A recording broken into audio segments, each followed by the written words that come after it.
بسم اللہ الرحمن الرحیم۔ کل میں نے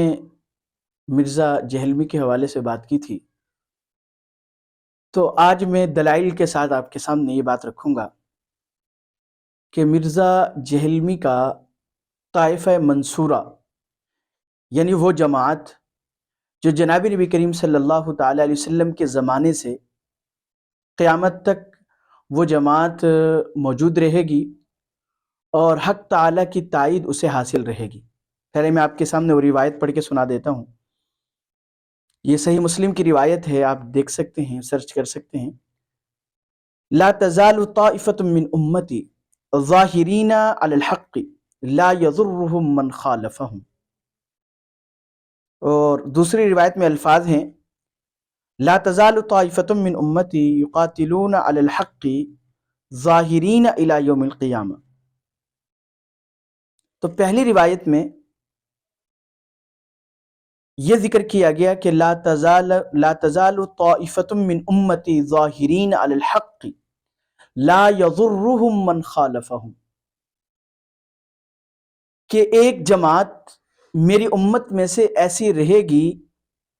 کہ جو حق پر قائم رہے گی، جو ان کی مخالفت کرے گا وہ ان کو کوئی نقصان نہیں پہنچا سکے گا۔ اب میں اس حدیث سے آپ کے سامنے ثابت کرتا ہوں کہ مرزا جہلمی کا تعلق اس جماعت سے نہیں۔ اس کا طریقہ یہ ہے، استدلال کا طریقہ یہ ہے کہ دیکھیں کہ جناب نبی کریم صلی اللہ تعالی علیہ وسلم نے یہ پیشن گوئی کی ہے کہ وہ امت مسلسل یعنی ہر زمانے میں موجود رہے گی۔ ایک تو پہلی بات یہ کی کہ امت میں سے ایک جماعت، جیسے میں نے کل بھی عرض کیا تھا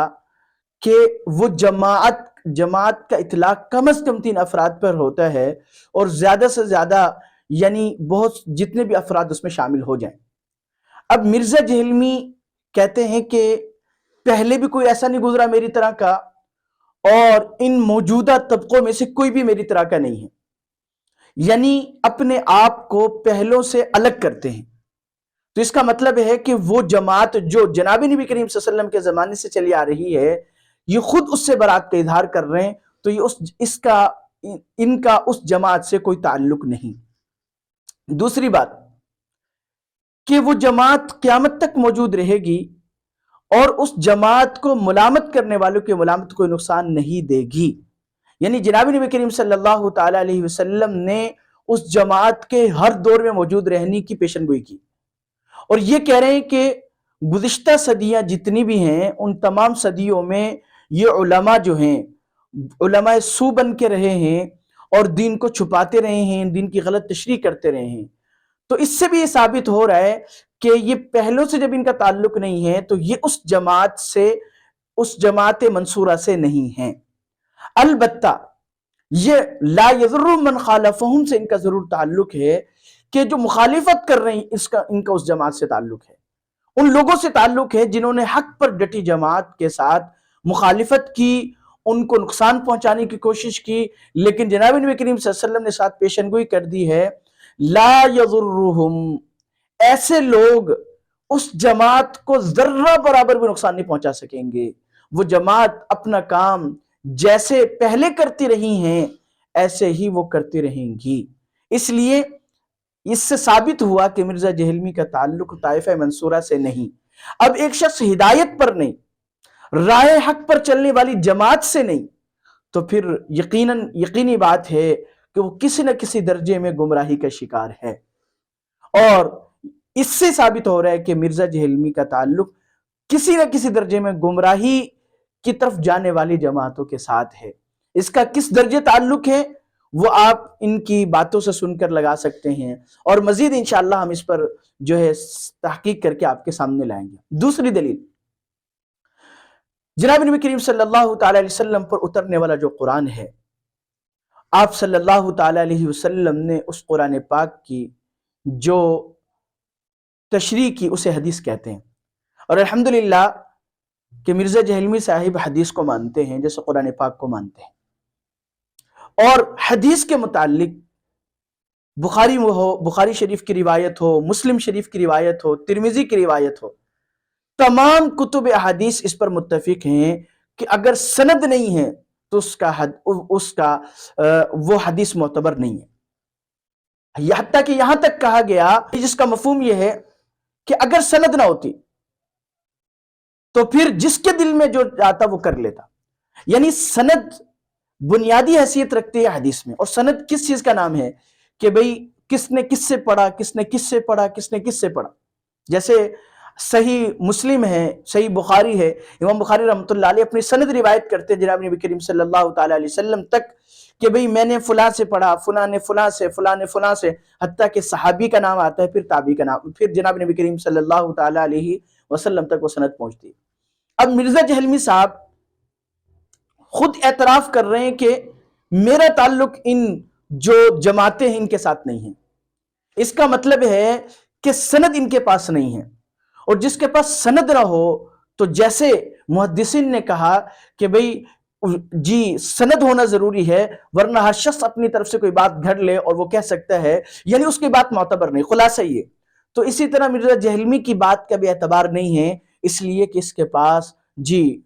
بیان کرنے کے لیے سند نہیں ہے کہ بھئی میں نے کن سے پڑھا، انہوں نے کن سے پڑھا، انہوں نے کن سے پڑھا۔ تیسری دلیل قرآن کریم میں جناب نبی کریم صلی اللہ تعالیٰ علیہ اللہ پاک نے ارشاد فرمایا کنتم خیر امت اخرجت للناس، تم بہترین امت ہو، تمہیں لوگوں کے لیے نکالا گیا ہے۔ دوسری آیت مبارکہ فلولا نفر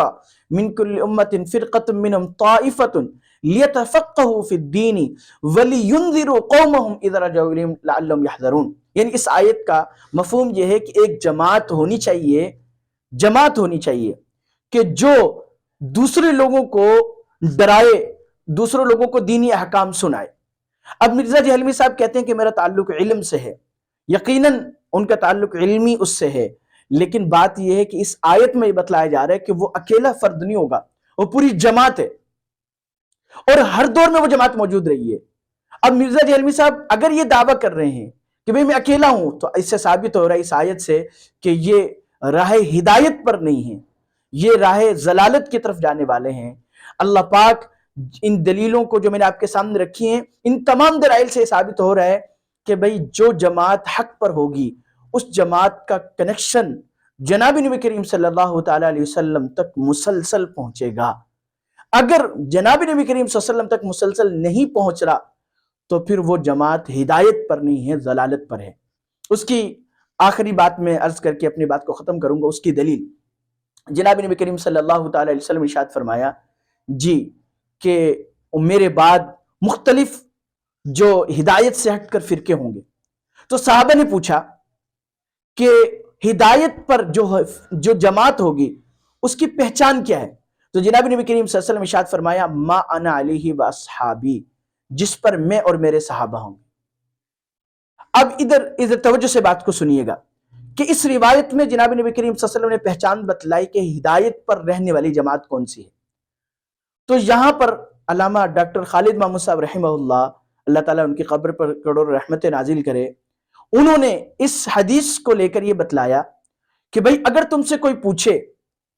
کہ تمہارا تعلق کس جماعت سے ہے تو تم بتلا دو کہ ہمارا تعلق صحابہ والی جماعت سے ہے۔ اسی وجہ سے اس حدیث کی روشنی میں اہل السنت والجماعت کہا جاتا ہے، اس لیے کہ جو گمراہ فرقے بنے وہ صحابہ کے بعد بنے، تو جو صحابہ کی لائن والے مسلمان ہیں یقیناً وہ ہدایت پر ہیں، اور وہ مسلسل رہے ہیں کہ صحابہ سے تابعی، تابعی سے تبع تابعین، تبع تابعین سے لے کر ہر زمانے میں رہے ہیں،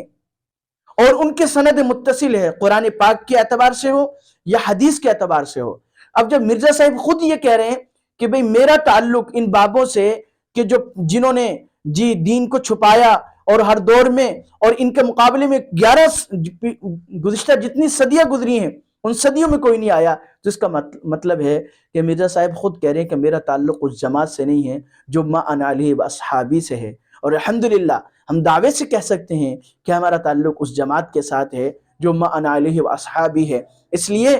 کہ ہمارا تعلق قرآن کے اعتبار سے بھی سند متصل کے ساتھ جناب نبی کریم صلی اللہ تعالیٰ علیہ وسلم تک پہنچتا ہے، اور حدیث کے اعتبار سے بھی ہمارا سلسلہ جناب نبی کریم صلی اللہ تعالیٰ علیہ وسلم تک پہنچتا ہے، اور آپ صلی اللہ علیہ وسلم کے صحابہ تک پہنچتا ہے۔ تو اس وجہ سے یہ جماعت منصورین اس طائفہ سے ہٹ کر ہے اور گمراہی کے راستے پر ہے، اور جیسے پہلے لوگ گمراہی والے راستے پر آئے اور انہوں نے حق والوں پر سب و شتم کیا، طعن و تشنیع کی، اور وہ وقت کے ساتھ ساتھ مٹ گئے، تو انشاءاللہ تعالی یہ بھی اسی طرح مٹ جائے گا۔ اللہ پاک مجھے اور آپ کو صحیح سمجھ نصیب فرمائے۔